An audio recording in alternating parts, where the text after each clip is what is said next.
Hi, everybody. My name is Sam Zausner, and I am joining from Tenafly, New Jersey.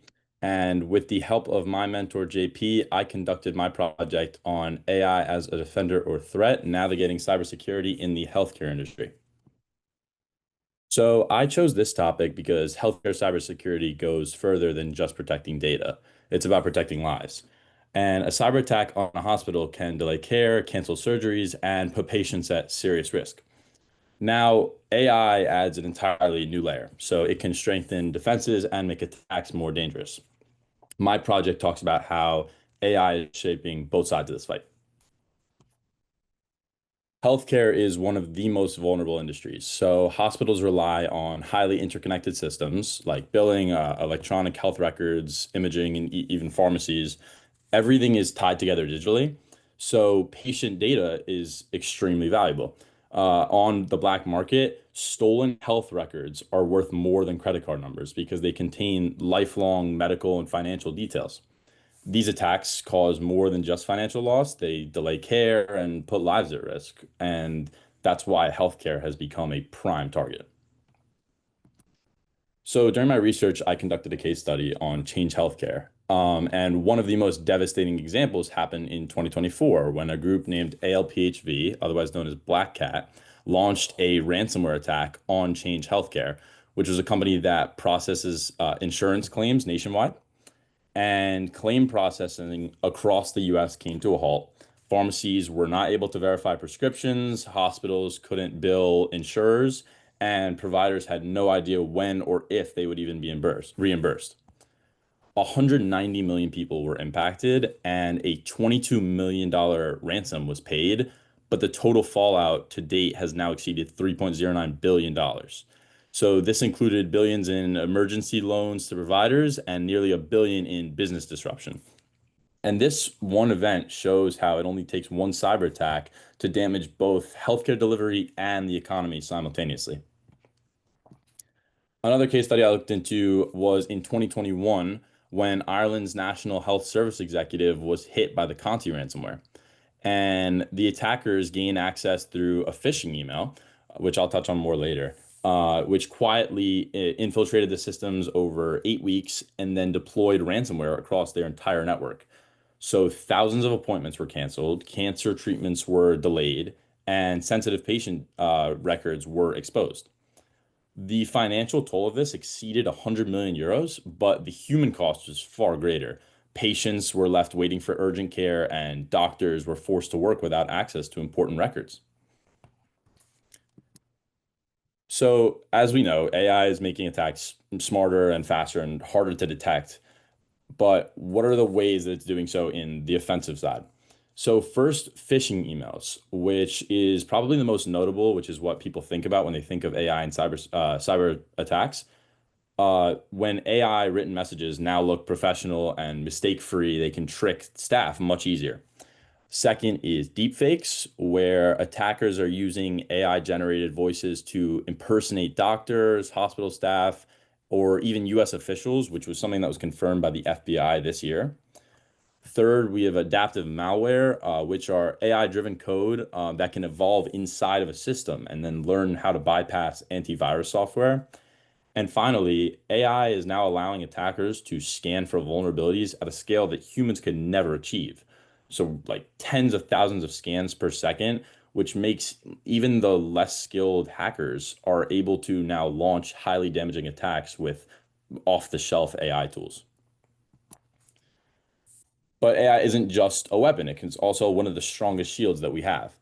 Healthcare organizations are beginning to deploy AI intrusion detection systems, which analyze traffic in real time and flag anomalies before a breach spreads.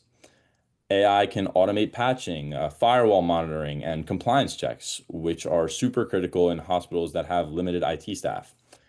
Predictive models can learn from the past breaches and detect future threats earlier than humans are ever able to.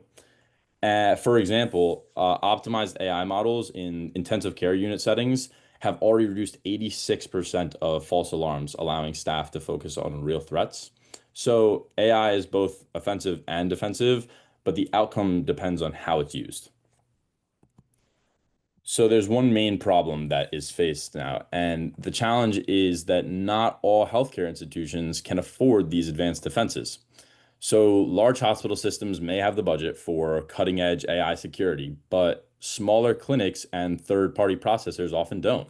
And this creates this sort of two-tiered system where well-funded providers are more secure, but the smaller organizations who often handle sensitive data are left completely exposed. Hackers know this and they target the weakest link. So the entire system is really only as strong as its most underfunded hospital. So what can be done? Throughout my research, I was pointed to five key solutions.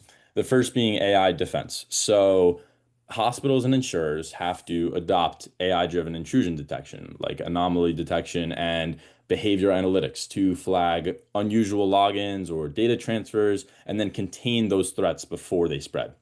Automating patch management and compliance basically relieves the burden on IT staff and then ensures that vulnerabilities won't slip through the cracks. Cybersecurity standards. So current HIPAA rules don't really enforce strong protections. They leave outdated systems online without penalty, meaning federal agencies like the HHS should mandate minimum standards like 2FA and endpoint protection or AI assisted monitoring.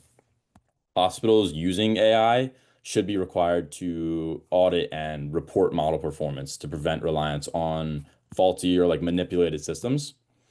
And the third one is funding inequality. So I touched on this a little bit earlier, but cybersecurity is costly. So smaller providers can't be left defenseless. Just like the government subsidizes trauma care and rural hospitals, they should be providing grants for cybersecurity upgrades. Without this support, smaller clinics still remain the easiest entry point and put both the patients and the broader healthcare system at risk. Now, more on the human side of these, for AI risk management, since AI can serve as both a shield and a weapon, oversight is critical. Hospitals have to prevent data poisoning, verify models' accuracy, and require human review of these AI generated alerts. They should also be running drills to prepare for system failures or manipulation. And then number five is human-centered training. So technology alone isn't enough. Phishing still remains the number one way that attackers infiltrate systems. Staff should be trained to recognize AI-generated phishing emails, spot deepfake calls, and understand social engineering tactics, because even the strongest AI defenses still fail without prepared people. So to conclude, healthcare cyber attacks are no longer just security problems, they're national emergencies. The Change Healthcare breach alone caused over $3 billion in damages, and the HSE attack in Ireland delayed life-saving care. And with AI, attacks are becoming faster, more complex, and more convincing. But AI also gives us powerful defenses on the other end if we invest in them and enforce standards and support smaller providers and combine technology with human readiness. So ultimately, the future of healthcare cybersecurity depends on whether we use AI more effectively than the attackers do. And overall, the time to act is now. Thank you. Well done, Sam. Thank you so much for sharing this good work. Sam, one of the first questions I have is, did you anticipate AI being that shield or being that weapon? And then did your research inform your transition from to or from shield or weapon? And obviously you've landed at both, but talk us through that a little bit. Absolutely. So at the beginning of my research, when I was actually just finding my idea, I knew that I started with my interest in AI, and I knew that cyber attacks were really powerful. And as many can assume, I'm sure AI is pushing them forward. And I figured that before any research.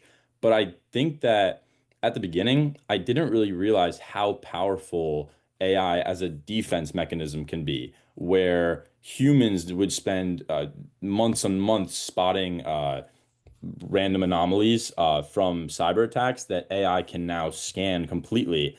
And it's really now up to the hospitals and IT department to use AI stronger than the cyber attackers are using it. Well said. Thank you. And we do have a question in the chat. that shares, given that hospitals are typically slower to adopt technology, what do you think the solutions for this lack of or delayed technology adoption might be? So hospitals obviously already have a lot on their plate, and IT departments aren't. Some IT departments aren't very strong.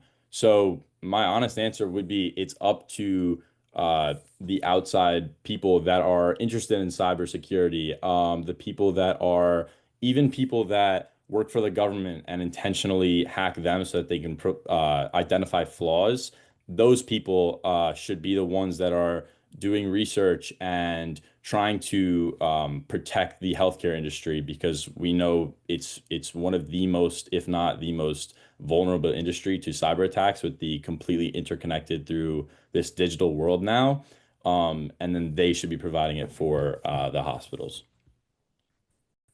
Great content. Thank you. Now, another question, Sam, is you mentioned that AI was your primary focus. How did you connect AI to healthcare and then the economic impacts as well? Bring us through that. Absolutely. So, econ has just been one of my interests. I've taken a bunch of econ classes. That was pretty much set in stone. I wanted to analyze something and I didn't know what it was, and I wanted to do it from an economic standpoint. Um, AI has also been another one of my interests for a while. I am always interested in the new iOS update and Meta's AR glasses, stuff like that. And so I was really when I settled on cyber attacks, I was looking around for all these different industries on where which ones were the most vulnerable and which ones could get hurt the easiest.